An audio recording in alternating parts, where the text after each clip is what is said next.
Coucou les loulous, comment ça va? Nous revoilà. Bah, ça va pas mal pour nous.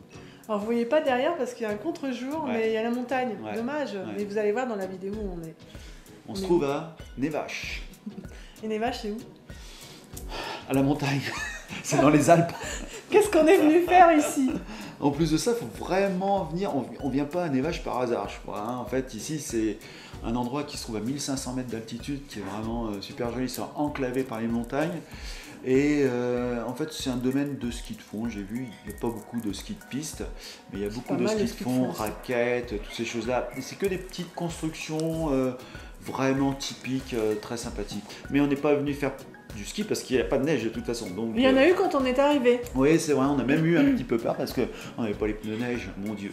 Donc on est venu faire ici un stage de santé. Alors c'est peut-être un peu hors série, mais on pense pas vraiment, on a réfléchi en fait, là c'est notre dernier jour donc on vous en parle quand même. La santé, ça fait partie de l'autonomie, ça évite d'aller en pharmacie, ça évite d'aller voir le médecin, ça évite plein de choses en fait, et ça permet d'utiliser des plantes, d'utiliser l'alimentation aussi comme il faut pour avoir une pleine santé. C'est exactement ça. Donc sur ce reportage, enfin, cette petite vidéo, vous allez voir le témoignage d'Irène Grosjean, parce qu'on est ici en stage avec Irène Grosjean. Comment ça, vous connaissez pas Irène Grosjean? Ah, tant pis. Une grande naturopathe, même si elle ne se dit plus naturopathe, mais elle se dit quoi? Praticien en santé. Ouais, praticien en santé. Et puis elle était accompagnée de différents naturopathes qui nous ont fait découvrir la cuisine, et l'alimentation vivante, et on a découvert aussi la respiration qui est un élément indispensable donc à notre santé. On vous laisse découvrir le témoignage d'Irène, le témoignage de certains stagiaires qui étaient avec nous. Il y a une ambiance extraordinaire ici. On veut vraiment vous faire découvrir un stage et pourquoi pas vous donner envie de le faire parce que ça vaut vraiment le coup. On a vraiment passé 5 jours, 6 jours vraiment formidables. On a découvert des gens, on a rencontré des gens et on a découvert des choses tellement simples, avec un grand S, comme dirait Irène. Qu'est-ce que tu as retenu, toi? On va vous dire tout ça après. Donc, on vous laisse découvrir Irène, on vous laisse découvrir les stagiaires et on vous laisse découvrir aussi en images ce qui s'est passé dans ce stage. Et on vous retrouve après. À la fin. Un petit bilan. À tout de suite.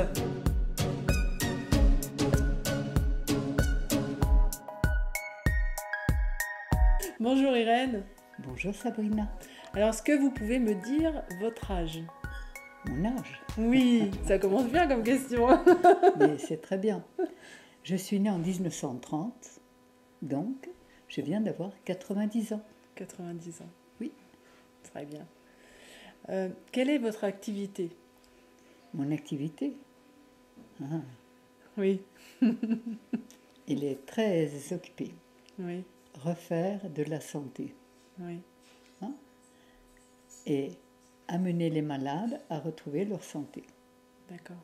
Une santé vraie, totale et naturelle pour laquelle la nature nous a tout donné. On est fait pour être en pleine santé, heureux, créatif, avoir des idées claires, l'énergie pour les réaliser, un corps solide et harmonieux.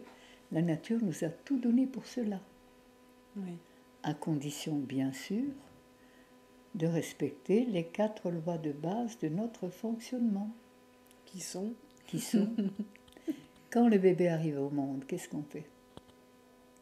Il crie, il respire. Oui. Quand on quitte ce monde, on expire. Oui. On vient au monde, on le quitte dans un souffle. Donc il est important de réapprendre à respirer pleinement, consciemment, le plus souvent possible, plutôt que de respirer du bout du nez juste pour ne pas mourir comme on le fait habituellement. Oui. Donc ça, c'est la première loi. Oui.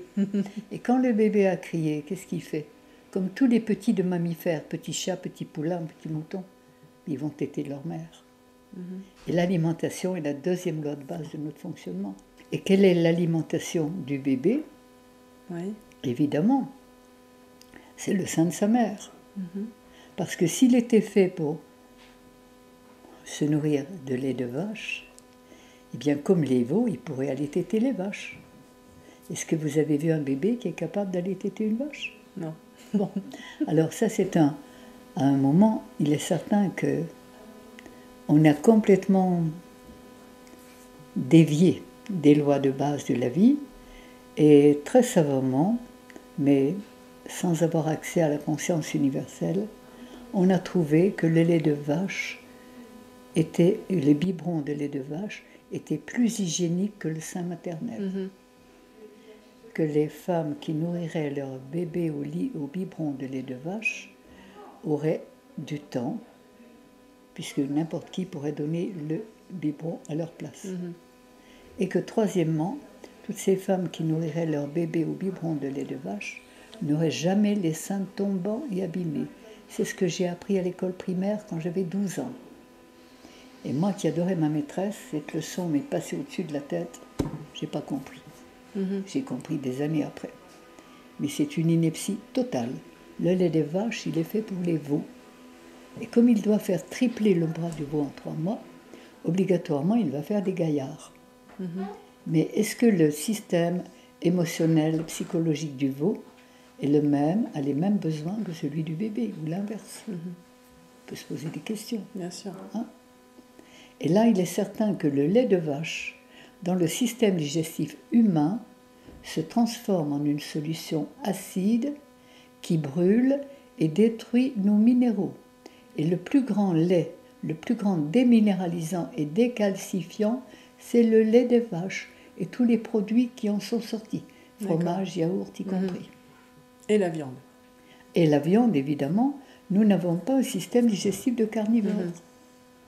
Et on a tous appris à l'école primaire, moi je l'ai appris, peut-être vous aussi, qu'au départ, l'homme était cueilleur. Qu'à un moment, des milliers d'années après, il est devenu cueilleur-chasseur.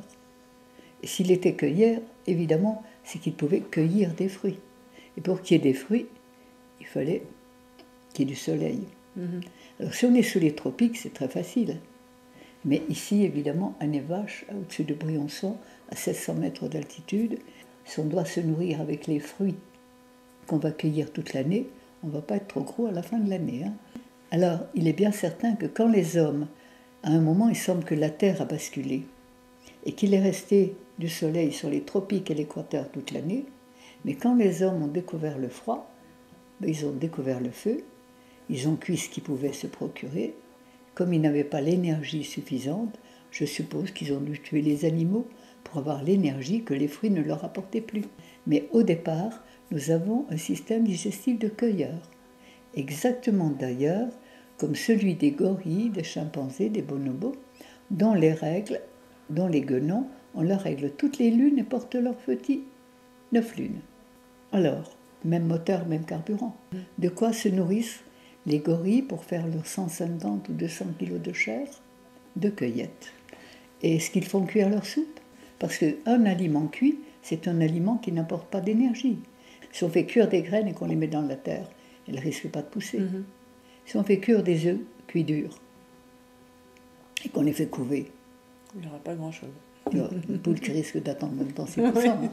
Voilà. Alors, on a dévié. On a mis le temps, mais on y est arrivé.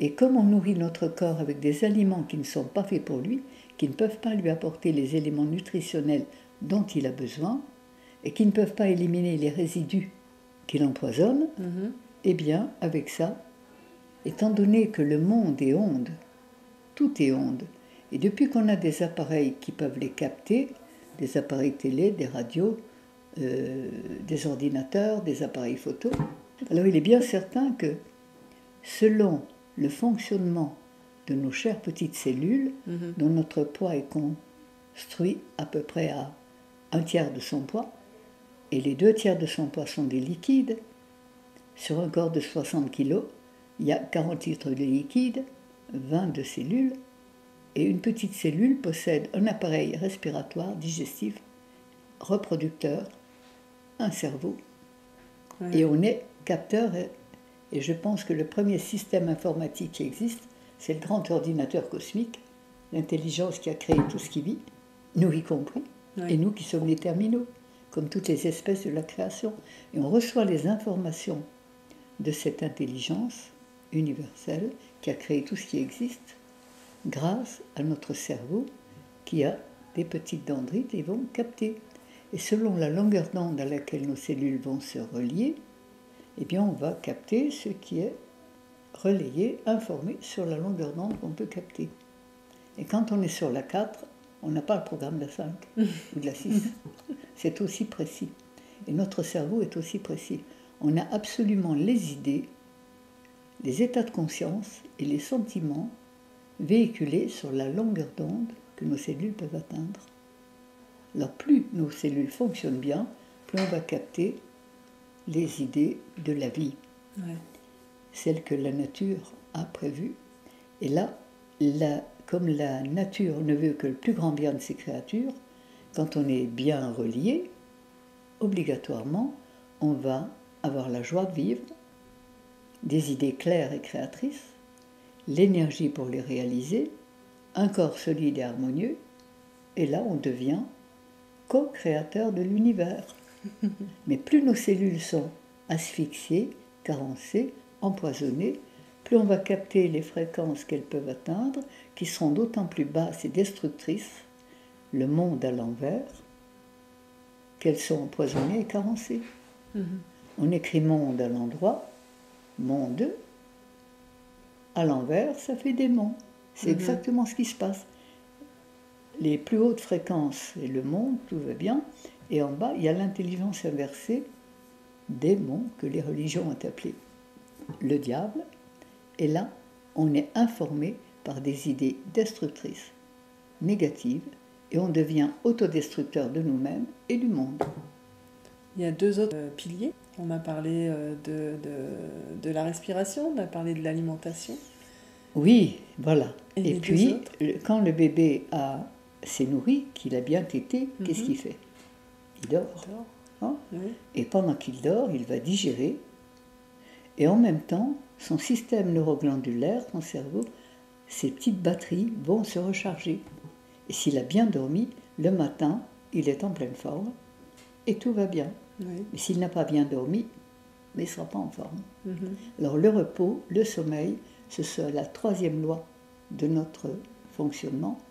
Et quand le bébé a bien dormi, qu'il se réveille, il fait quoi? Il évacue. Pipi, caca. Hein? Il évacue les résidus de ce qu'il a mangé. Et s'il élimine bien, c'est parfait. S'il n'élimine pas la totalité des résidus de ce qu'il a avalé, eh bien ces résidus vont rester dans ses humeurs, dans les liquides interstitiels, et ils vont se décomposer. Ils vont rester d'ailleurs dans les intestins, pas dans les liquides. Ils vont se décomposer entre un état de putréfaction et empoisonner les humeurs. Et là, évidemment, les liquides interstitiels, les anciens les ont appelés les humeurs. Ils n'étaient pas savants, mais ils savaient. Hein?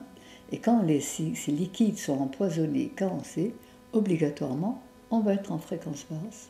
Et quand on est en fréquence basse, on est dans la peur, dans la révolte. On est de mauvaise humeur. Et quand nos cellules sont bien, fonctionnent bien, elles peuvent se relier à l'intelligence de la vie, là, on est de bonne humeur. Et tout va bien. Donc nous, on est venu faire ce stage avec vous parce qu'on avait envie d'être en pleine santé. Il y a beaucoup de gens, on s'aperçoit ici, qui viennent en fait en moins bonne santé que nous. Donc on va dire que c'est ouvert à tout le monde. Absolument. Que l'on soit en santé, parce que nous on pense être en santé malgré tout. On a des efforts à faire au niveau de l'alimentation, on a bien compris. Oui, mais comme vous avez la chance d'avoir une bonne constitution solide, ça va. Vous acceptez quand même encore quelques erreurs. Mais il est certain que le corps est un sacré laboratoire. Mais il y a un moment où la goutte d'eau fait déborder le vase. Et plus on est intoxique, plus on mange mal, plus on élimine mal, mais plus on va chuter. Oui. Et quand est venue l'idée de faire des stages comme ça, de proposer ces stages aux gens? Oh, ça fait une vieille histoire. Hein? Ça fait au moins 30 ans. D'accord. Et je commençais, mon fils avait l'hôtel La Névache, et j'ai commencé à faire des stages à Névache, où il m'avait organisé tout le sous-sol avec un évier et une cuisine, quoi.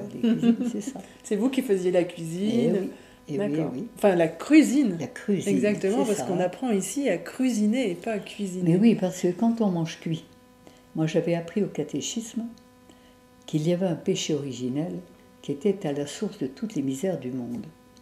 Le péché originel, qu'est-ce que ça peut être? Eh bien, j'ai trouvé, Ouais. enfin je pense avoir trouvé, c'est la cuisson des aliments. Mhm. Parce que quand on mange des aliments cuits, on mange des aliments sans énergie, ils sont morts. Ils ne peuvent pas nous donner l'énergie qu'ils n'ont pas. Donc ils vont fatiguer notre organisme pour le digérer. Ils ne vont pas pouvoir éliminer totalement ces résidus qui vont rester dans les humeurs. Et dès qu'il aura un peu d'énergie extérieure ou supplémentaire, qui devra faire face à un choc, il va essayer d'évacuer ce qui l'empoisonne. Ça va être pénible, fatigant, douloureux. Mhm. Il est certain que si on comprend, on va aider notre corps à se libérer, comme les animaux. Qu'est-ce que font les animaux quand ils sont blessés ou malades? Je parle des animaux sauvages et pas trop civilisés. Mhm. Ils se mettent dans un coin, ils ne bougent plus, ils ne mangent plus. Ils restent à la diète et ils laissent toute leur énergie disponible pour que le corps élimine. Ils vont à selle, ils urinent, ils nettoient, ils se reposent et le corps se rééquilibre. Oui. Seulement, quand on est en fréquence basse, parce que nourri comme on l'a été, automatiquement nos cellules sont... On a inventé une médecine symptomatique qui arrête le symptôme. Quand on a mal, il faut arrêter la douleur. Mhm. Quand on fait une diarrhée, il faut arrêter la diarrhée. Quand on fait de la fièvre, il faut arrêter la fièvre. Sans jamais se demander pourquoi elles existent et modifier la raison pour laquelle elles sont là. Mhm.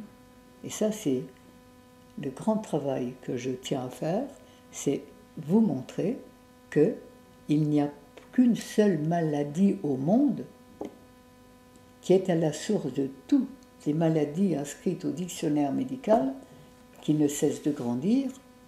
Et là, la seule maladie, c'est de faire, comme son nom l'indique, mal à mal à la vie, Mhm. à ses lois. On arrête de faire maladieux, il n'y a plus de maladie. On nettoie notre corps, et là, dans ce moment, il faut apprendre cela. Mais rééduquer notre système digestif à manger ce qui est fait pour lui, c'est sûr qu'il n'y est pas habitué. Ouais. Et que plus il est empoisonné, plus il marche à l'envers, et plus il demande, exige les produits qui fabriquent le poison dans lesquels ces cellules baignent. Et là, on fonctionne comme des drogués alimentaires. On aime exactement ce qui nous détruit, c'est-à-dire des produits cuits, frits, morts, Mhm. du cadavre. On n'est pas fait pour manger de la viande, on n'est pas fait pour manger des animaux. Si on était carnivore, comme tous les carnivores de la Terre, on pourrait attraper notre proie, lui tordre le cou et mordre dedans, et sentir son sang tiède couler dans notre bouche. Est-ce que vous pouvez attraper un agneau, lui tordre le cou et mordre dedans? C'est difficile. Enfin, si vous pouvez, ou un poulet, Ouais, même pas. ou un lapin, ou un cochon, ou un bœuf. Mhm. On n'est pas fait pour ça. Ouais. Et nous avons des reins, des intestins très longs, des petits reins faibles. Le carnivore a des intestins très courts, des reins très puissants. Et l'urine des fauves, des tigres, des lions, le pipi de chat, qui est un petit carnivore, sent très fort. Mhm. Parce que les reins peuvent éliminer l'acide urique produit par toute digestion carnée. Nous, qui sommes frugivores, puisqu'on a exactement le même système digestif que les primates, eh bien, on ne peut pas éliminer cet acide urique qu'on va garder dans nos humeurs, dans les liquides interstitiels. Et le corps va stocker ces résidus sous forme de minuscules sels, des petits cristaux, qu'il va déposer dans chaque ralentissement de la circulation du sang. Mhm. Et là, automatiquement, ça va ronger, user. Et quand le corps disposera d'un peu d'énergie, ou devra faire face à un choc qui lui en demande beaucoup, il va, pour pouvoir faire face à ce choc, ou il va toujours être à la recherche de son équilibre, il va évacuer ces petits cristaux qui ne vont pas pouvoir passer dans le sang pour être filtrés par les reins, évacués dans l'urine, il ne va pas pouvoir les évacuer sous forme de cristaux solides. Ces cristaux doivent devenir liquides, comme des cristaux de neige doivent fondre pour que la neige disparaisse. Et en fondant, l'acide qui compose ces petits cristaux va élever la température du corps, ça fera de la fièvre, D'accord. ou créer, brûler les émergences nerveuses, cette brûlure va créer des douleurs, Mhm. et soit on comprend et on va aider le corps à liquider tout cela, soit dans l'urine, parce que les urines doivent être très jaunes. Les anciens disaient pipi jaune d'or, pipi en or. Mais la plupart du temps, les urines sont pâles comme de l'eau ou du jus de citron. Elles n'éliminent pas l'acide urique qui repart dans le sang artériel et que le sang va essayer de déposer à travers la peau sous forme de psoriasis, d'eczéma, ou dans les articulations, ça va faire des douleurs rhumatismales, ou dans la tête des migraines, ou partout, ou par l'oreille des otites. Et partout où il y a douleur, c'est l'acide urique qui est stocké là. Et justement, qu'est-ce que vous prenez, vous, en fait? De redonner à notre corps les aliments que la nature a fait pour lui. Oui. Hein? On n'est pas fait pour tuer, on n'est pas fait pour manger des produits laitiers, du fromage et de l'alcool, mais on a des fruits, on a des légumes, on a tout ce qu'il faut. Ouais. Est-ce que vous avez bien mangé pendant ces quelques excellent, jours? C'était excellent. On a découvert plein de choses, c'était vraiment bon. Et ça chante dans la bouche. Ah oui. J'avais fait un stage en Polynésie. Un mois, j'étais restée parce que j'avais soigné quelqu'un là-bas qui m'avait fait venir tellement il était content. Et les Polynésiens me disaient « Tu as réveillé nos papilles, tu as réveillé nos papilles ». Mais c'est tellement vrai, ça chante. Et quand on mange cette alimentation, elle est joyeuse, elle est bonne, et elle est goûteuse. Elle est belle. Et en plus, elle est pleine d'énergie. Oui. Elle nous apporte l'énergie de l'air, de l'eau, de la terre, du soleil, de la vie, que les aliments cuits ne peuvent pas nous apporter. Quand on mange des aliments cuits, on est cuit. On ne peut pas faire de la vie avec des aliments morts. Avec ça, il faut du café, de l'alcool, des excitants qui vont puiser dans nos réserves l'énergie qu'ils nous donnent. Et forcément, on va être en fréquence basse, malheureux, dépressif, peureux, enfin, voilà. Et on est en train, et c'est avec ce fameux péché originel, la cuisson des aliments, qu'on a fait toutes les misères, toutes les maladies et toutes les guerres du monde. Ça, après 65 ans de pratique, je peux le prouver à qui le veut. D'ailleurs, on l'a très bien compris quand on a lu votre livre. Tout le monde s'est arraché, d'ailleurs. La vie en abondance. Mais elle est là. On a tout ce qu'il faut pour avoir une vie en abondance. Oui. Et donc, nous, on l'a lu et après, on a découvert aussi vos vidéos. On est venu vous voir aussi parce que voilà, il fallait vraiment que je vienne vous voir. Et petite dernière question, c'est quel est votre objectif de vie? Mon objectif? Oui. Qu'il y ait le plus de gens heureux en pleine forme sur la Terre. Hein? Je ne soigne pas les maladies, je refais la santé des malades et les maladies disparaissent. Je laisse les maladies aux médecins. Ça ne m'intéresse pas. Big Pharma est très content, on traite les maladies et chaque fois qu'on traite une maladie, qu'on ne comprend pas pourquoi le corps est malade et qu'on l'empêche de faire ce qu'il a à faire, on le rend un peu plus malade. Et là, on remplit les cimetières un peu plus tôt. Alors ça, je trouve ça, stop, ça suffit.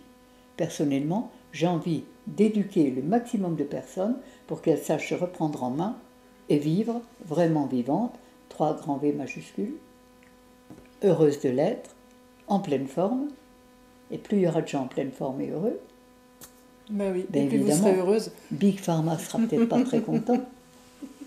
Et je rêve, je rêve. Hein? Et les rêves, c'est le départ de la réalité. Je rêve de toucher les plus grands.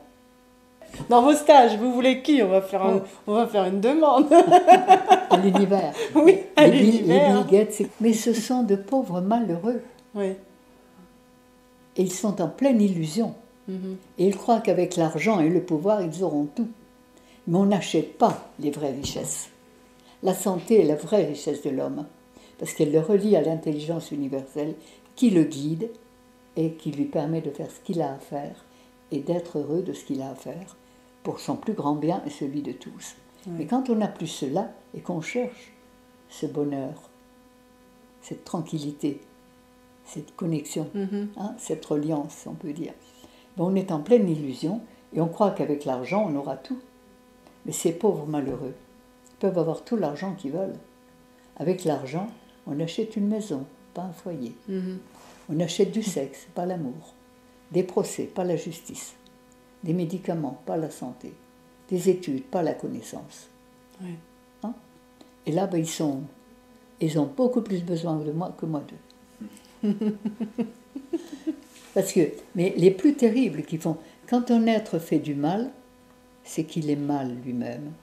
Un être qui est mal, c'est un grand malade.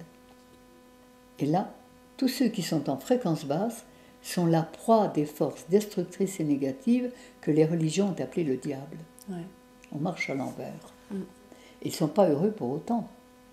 Alors il est évident qu'ils ont inventé cette année, mais ça c'est extraordinaire, ça fait un moment qu'ils y pensent, et la vie est simple, mais Avec un grand S. Oui. Et le plus grand luxe de la vie, c'est la simplicité. Oui.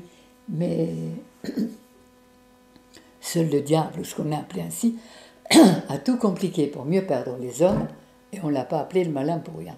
Il y est bien arrivé. Alors, quand c'est compliqué, moi je me sauve. Oui, ça a bien raison. Simple, simple. Maintenant, simple, je me simple. sauve aussi. Alors, il est bien certain que tous ces grands dominateurs, qui sont bien intoxiqués en fréquence basse, se prennent pour les maîtres du monde qu'ils sont en train de détruire. Et actuellement, ils ont fait peur au monde entier avec la conarovirusite. Hein? Et comme tous les gens bien nourris de pâtes, de sucre, de riz, de lent, d'œufs qui en sont dans la colle, ils sont bien soumis, ils ont bien accepté, et on porte, évidemment, pour mieux respirer, les masques c'est bien, hein. Vous respirez beaucoup mieux avec un masque. Et vous ne sortez plus, vous n'allez plus au bord de la mer, dans la forêt, vous restez enfermé. Et dans le mot enfermé, il y a un autre mot, l'enfer. L'enfer. Hein? Quand vous ne pouvez plus vivre. Alors, on a fait justement tous ces dominants qui existent depuis la nuit des temps. Oui. Il y a eu toujours les grands guerriers dominateurs, nourris de viande et d'alcool, et le peuple nourri de bouillie, de farine, de pain, de pommes de terre, de féculents, enfin de ce qu'il y avait, qu'ils pouvaient cuire. Ça fait des peuples bien soumis et corvéables à merci. Alors ceux-là, on les a fait depuis longtemps, les dominants, les seigneurs, S-A-I-G-N-E-U-R-S, Oui. les ont fait travailler pour construire le château, mais ils ne les payaient pas beaucoup. Hein? On les a envoyés à la guerre pour qu'ils récupèrent tout ce qu'ils voulaient récupérer. Mais les dominants ont toujours dominé les gens dominables. Oui, Si vous étiez solide, vous ne seriez pas dominable. exactement. Alors ils peuvent me faire tout ce qu'ils veulent. Leurs masques, ils peuvent se les foutre quelque part. Parce que s'ils ont des gens comme moi pour en mettre, mais ils ne veulent pas en vendre beaucoup. Hein. C'est sûr. Et puis leurs tests également. Alors ça, c'est une ineptie terrible. Et je tiens à vous informer, à vous le dire, vous tous qui allez le regarder, réfléchissez, retrouvez le bon sens, celui de la vie vraie, d'une santé vraie, totale et naturelle, pour laquelle la nature nous a tout donné. Voilà. Merci, Reine.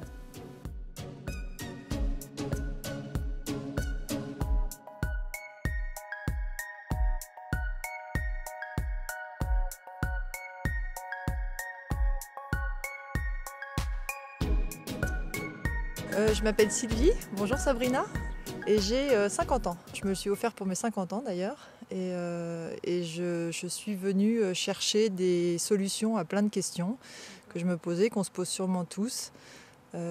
Comment ne plus avoir des petits bobos au quotidien, comment entretenir sa santé, et je pense que je les ai trouvés pendant ce stage. De travailler sur moi, de prévenir, et comme dit Miguel, c'est pas le jour du match qu'il faut s'entraîner, donc mon objectif c'est de trouver une pleine santé pour la deuxième partie de ma vie, les 50 ans qui viennent. Et ce que j'ai beaucoup aimé pendant ce stage, c'est que c'était très diversifié, très riche. On avait beaucoup de pratiques, beaucoup d'explications, beaucoup d'expériences partagées et beaucoup d'explications scientifiques de la part de Miguel et qui nous permettent de comprendre pourquoi et comment ça agit. Donc moi je m'appelle Isabelle, j'ai 55 ans et moi aussi c'est pour mes 55 ans que je me suis offert cette formation. Alors l'objectif pour moi de ce stage déjà c'était de vivre pleinement et en live les enseignements d'Irène Grosjean que je suivais depuis le Québec quand j'y étais encore, et je m'étais dit un jour je veux rencontrer cette grande dame parce que je la trouve très inspirante et j'avais envie d'aller plus loin, d'en savoir plus que ce qu'il y avait déjà sur les vidéos. Donc j'ai vraiment été gâtée d'avoir des formules pratico-pratiques à rajouter dans ma vie au quotidien, que ce soit des recettes, des exercices et une compréhension surtout qui est beaucoup plus approfondie avec tous les outils qu'on a eus. Et donc moi j'étais arrivée avec pas forcément d'attente, mais je repars avec vraiment une envie de changer, alors radicalement peut-être pas, mais de progressivement aller de plus en plus vers la nourriture et l'alimentation vivante. J'avais déjà fait beaucoup de choses, mais là j'ai vraiment envie d'aller encore plus loin. Merci Sabrina, bonjour. Je m'appelle Chantal, j'ai 58 ans et je prépare mes 60 ans dans l'objectif de vivre ma troisième partie de vie de façon plus agréable. J'ai déjà pratiqué la nourriture vivante crue, mais pour moi c'était pas suffisant parce que il y a un blocage, c'est-à-dire qu'au départ on sent que l'on est beaucoup mieux, mais ce n'est pas suffisant. Et pour mettre en pratique les plans de santé qui sont proposés par les naturopathes, il est nécessaire de pratiquer et de vivre en commun pour mieux assimiler et être plus en confiance pour pratiquer. Donc par exemple, le câlin aux arbres, je ne savais pas faire, j'avais besoin de le vivre avec le groupe et d'avoir des explications précises. La respiration, c'était la même chose, je ne faisais pas la respiration parce qu'on n'est pas motivé quand on est seul. Et le groupe permet de s'auto-motiver et puis d'apprendre correctement et de savoir utiliser la respiration. L'entourage va toujours te décourager de prendre une alimentation crue et puis de la prise d'huile essentielle telle qui est prévue dans le plan, etc. C'est tout un ensemble qui va permettre effectivement de passer mes 30 autres années, ou 40, je ne sais pas, mes 30 autres années dans la sérénité. Ce qui m'a plu le plus dans ce stage, ce sont d'abord les belles rencontres. Oui, c'est vrai qu'on rencontre des gens qui sont comme nous, voilà. Qui ont les mêmes attentes, qui ont des expériences identiques ou différentes et complémentaires en tout cas. Et il y a vraiment eu des échanges très très riches. Dans la même mouvance. Avec les stagiaires. Donc c'est encourageant parce qu'on voit aussi des personnes qui pratiquent depuis plus longtemps et on voit le résultat. Je pense à cette petite dame qui est avec nous, qui est arrivée toute tremblante de son Parkinson et je l'ai observée là au dernier cours de 3 heures, elle a pas tremblé du tout. Et elle pose les pieds, au sol pour marcher maintenant et on voit en 3 jours c'est incroyable. Le changement bénéfique pour elle. Et puis le fait aussi d'être en groupe dans une ambiance très bienveillante, très positive et on sent qu'il y a beaucoup d'amour, beaucoup d'attention. Et ça, je trouve que c'est... moi, ça m'a vraiment permis de me sentir bien, parce que je connaissais personne. Et puis d'apprendre des techniques, effectivement, de respiration qui sont difficiles à apprendre seul, chez soi, devant une vidéo. En groupe, on a quelqu'un qui est toujours là, qui nous guide, qui nous aide et qui nous accompagne. Et ça, c'est vraiment appréciable. Et je dirais même que le stage est à refaire, c'est-à-dire qu'il faudrait pouvoir progresser d'année en année, retrouver un groupe à peu près similaire qui a travaillé dans l'année et qu'il y ait une motivation dans l'année pour pouvoir avancer. Et 1 an après, on se retrouve. Bon, maintenant, qu'est-ce qu'on fait de plus ? Comment on peut avancer davantage ?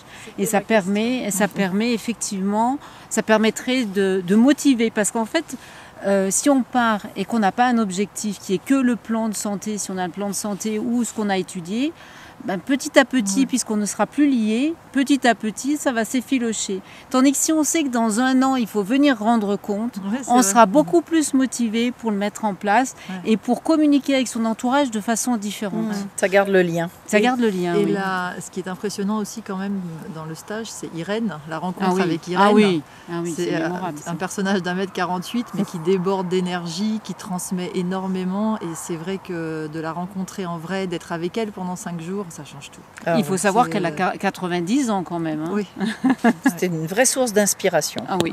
Elle est vraiment inspirante. Moi, je suis partante pour le refaire l'année prochaine, avec grand plaisir. Donc, on se donne rendez-vous l'année prochaine. Carrément. Ouais. Ça y est, vous êtes revenus? Alors, ça fait quoi la cuisine pour vous? Alors on a mangé quoi? Des légumes. Mais des fruits aussi, sous toutes ces formes originelles, on va dire. Un peu transformées, mais pas cuites du tout. Séchées, déshydratés. Ouais. C'est excellent. On a découvert des choses vraiment extraordinaires. On va revoir notre cuisine, notre cuisine, je ne sais même plus comment on doit l'appeler. Ouais, je sais pas. En fait, on va l'appeler comme on veut. Mais bon, en tout cas, on a mangé des choses bien sympathiques. Et ça fait pas peur de manger cru. Je me rappelle d'une pizza, mais c'était trop bon. C'était trop bon. Alors ceux qui vont venir manger à la maison, je vous garantis que vous allez avoir des trucs, vous allez découvrir des choses. Mais alors voilà, on va faire au mieux. La crème brûlée non brûlée. Oh là là, un délice. Alors nous, on a 2 fours à la maison. Alors on va faire la transition, bien sûr. On cherche l'autonomie. L'autonomie, en fait, Impliquer la cuisine, c'est parfois un peu compliqué parce que l'autonomie chez nous dans l'Oise, on serait dans les tropiques, ça irait très bien parce qu'on aurait tous les fruits. Les fruits en opulence tout le temps. Mais des des légumes en avocats, opulence tout le des bananes, des citrons, c'est compliqué. Je pense qu'il y a quand même moyen de faire autrement. Il y a moyen de faire autrement. Donc on va réfléchir, on va trouver. Alors nous, qu'est-ce que ça t'a apporté ce stage? En fait, Irène a donné plusieurs phrases types qui m'ont marqué, comme nettoyer le terrain, vider les poubelles. Vider les poubelles, il y a un truc qui est super, moi j'adore, hein, quand il y a 2 poubelles, il y en a une sale et il y en a une propre, les mouches elles vont où? Elles vont sur la poubelle sale. Alors la poubelle c'est notre corps, alors si elle est sale, tous les microbes et tout ça, ça va venir dans notre poubelle sale. Et si elle est propre, ça ne viendra pas en nous. Voilà. Donc je trouvais que ça a été une image vraiment, vraiment super. Donc ces 2 petites phrases, il y en a 2 autres qui m'ont aussi interpellé, c'est si je vais bien, tout va bien, si je vais mal, je me purge. On regarde les animaux, on voit notre chien d'ailleurs, tout simplement, quand ça va pas bien, il va manger un peu d'herbe, il vomit, il va se mettre dans un coin, il dort, et puis après tout va bien. Voilà, donc, on fait la diète. Ouais. Et moi, si j'ai quelque chose à dire à propos d'Irène, c'est, je vais faire un peu la même chose qu'elle. Je vais dire qu'elle est merveilleuse. Merveilleuse. C'est vrai.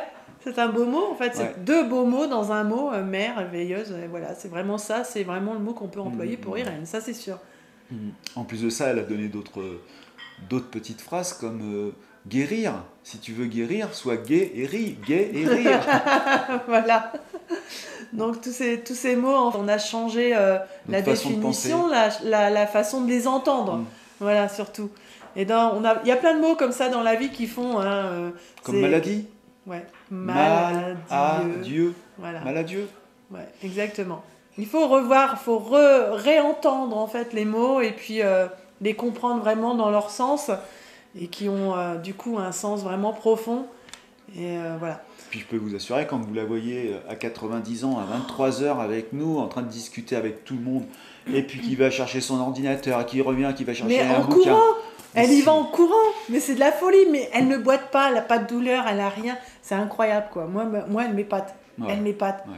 Moi, je veux être comme elle, je veux vivre longtemps. À 90 ans, je veux vivre longtemps, mais comme elle, quoi. Ouais. Et donc voilà, alors, on a appris beaucoup de choses. Moi, voilà, on a encore fait des rencontres extraordinaires. Moi, ce qui me plaît dans ces stages aussi, c'est beaucoup les rencontres.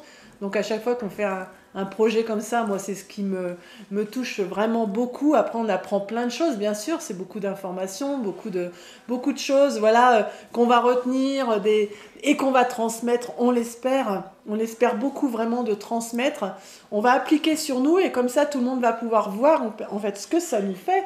On espère, bien sûr, que ça fasse des choses vraiment très positives, mais je pense, parce que là, on repart... alors, vous nous connaissez un petit peu, on est déjà assez vivant, très vivant.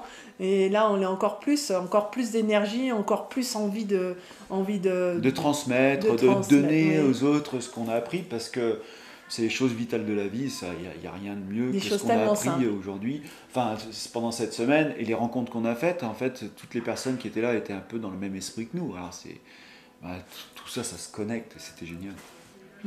Venez voir Irène. Ouais, c'est ça, tout simplement. Venez voir Irène, allez sur son site. Son site, on mettra le lien on met le lien sous la vidéo. Son bouquin aussi. Son bouquin. Parce que nous, on a commencé par ça, on a commencé peut-être par la vidéo. Par ses vidéos, ouais. Par la vidéo, on vous met le lien sous la vidéo, on vous met le lien de son bouquin. Une fois que vous lisez ça, vous allez voir que c'est plein de bon sens et c'est tellement simple. Et vous n'aurez qu'une envie de venir en fait à un de ces stages. Vraiment, on est reçus mais merveilleusement bien. En abondance. Je perçois aussi qu'en mangeant cru, on mange très peu et on est tout de suite calé et on a de l'énergie pour toute la journée. Quoi. Ah oui, franchement, on a manqué de rien et nous, on mange très peu de viande, on en mange un peu, mais franchement, là, aujourd'hui... On s'est passé de café, on s'est passé de pain, on s'est passé de fromage, on s'est passé de tout ça. Ouais, c'est vrai. Sans problème. On en a parlé, bien sûr, entre nous, pour rigoler et tout ça, mais on s'en passe, mais franchement, facilement. Maintenant, on va retourner chez nous, on va voir comment ça va se passer, mais on espère vraiment continuer en fait sur la route de cette c'est ça. Santé, il va y avoir une phase de transition, on va dire. Je pense qu'il y aura une phase de transition. Parce que c'est quand même difficile aussi quand Elle nous a prévenu en fait aussi, c'est quand on allait reprendre des mauvaises habitudes, quand les petits démons vont arriver. qu'on n'allait pas être bien.